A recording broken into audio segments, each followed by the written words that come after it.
Let's see how this works.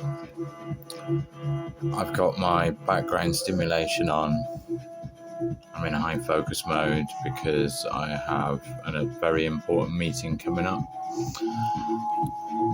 My care is getting discombobulated with a care coordinator, and yesterday I talked to my social worker.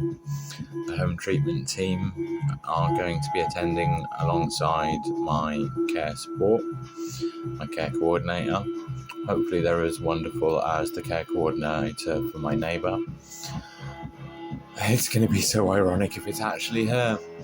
But I'm looking forward to whatever happens. I'm all fatty. In front of me, I've got two lists of my needs, my wants, what I can't actually cope doing by myself, my admonitions. I shouldn't be nervous, I shouldn't be scared. I shouldn't. But part of me is shitting myself. Even though I know this process, I know it's a positive part of my care. It is such a big part of it. Coordinating the many different parts of my care system that's required for complex needs. I'll admit, my complex needs, none individually, are very major. It's not like I'm suffering cancer or a terminal illness, but I have lots and lots of complex little needs that fuck up all the time. I've triagnosed myself, like a self-diagnosis, and I'm fairly confident that the base root of it all is something like epilepsy. That has systemic issues throughout my nervous system, causing things like depression, anxiety, schizotypal on the inside, emotionally unstable borderline personality disorder on the outside, if it's a different day, rapid cycling bipolar, if it's another day, depression, if it's another day, anxiety, if it's another day, I might present in a totally different way, but it's always a little bit weird on the inside, hence schizotypal maybe. The only things I've been diagnosed with is depression, anxiety, and irritable bowel syndrome, which are wholly inadequate. They are literally symptoms of deeper things that I'm using my knowledge of care for others as a carer independently and under the framework of a company and as a service user myself. I'm shitting myself because this is a massive day, and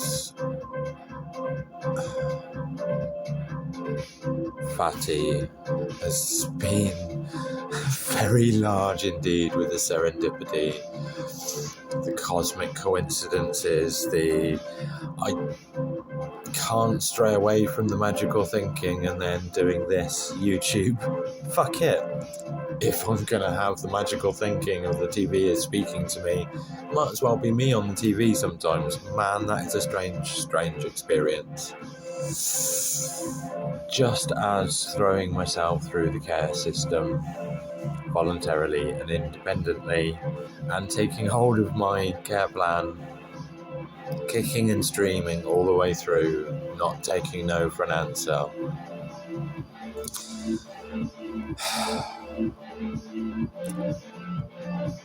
Never be scared of admitting you need help, because the only way you can get help is by being honest about what you can't do, what frustrates you, that you used to be able to do that you can't anymore, or dreams and aspirations that are a million miles away. The only way you can ever get help is to tell them what you can't do. Never be ashamed. So that's how they push you away from the system. You don't want to change. you can stay as you are. You're not worth the resources. Not until you put some fucking effort in. But even when you put effort in, it is still hard. You're still full of emotions. I know I'm giving up my rights, my liberties, my privacy, all in aid to get better because I can't do it alone. Profoundly, realisation last night, I hyper-communicate when I'm ill. The volume of communication becomes deafening and the messages get lost. The intent gets lost. And then I get lost in a mess.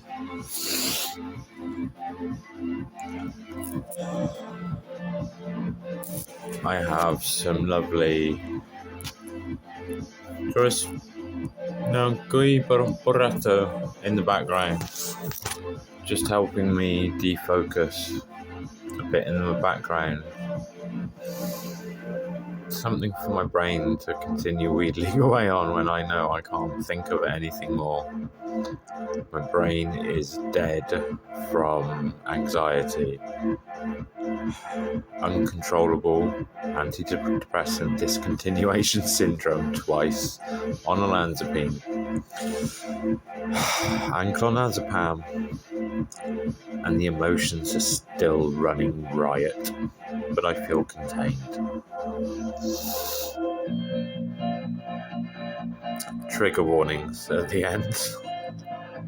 Lots of mental health stuff to come.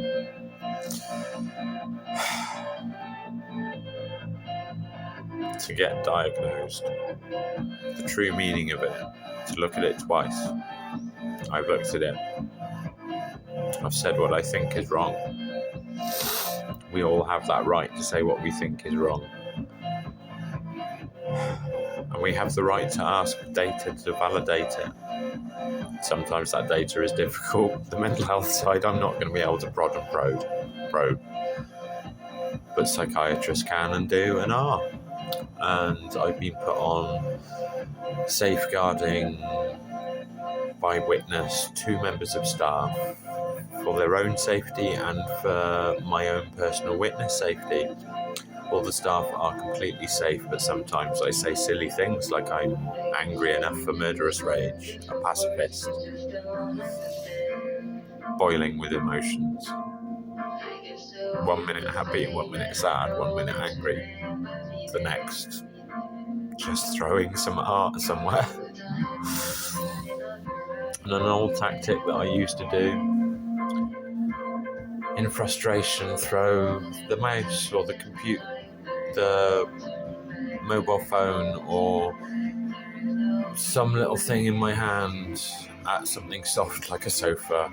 But I realised inside this little shouty vanity box is my communication passport, Gemini Nexus. And I realised that I just assume it's got a right to be alive.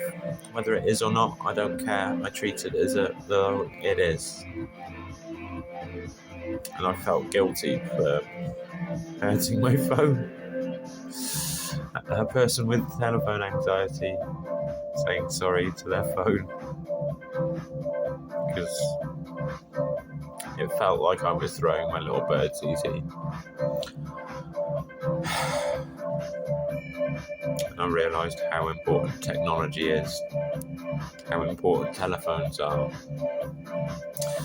how much I hate them but love them at the same time. The duality of life. Welcome to Care Coordinated by Dialectics and Insanity. Hope you all have a wonderfully weird and interesting day.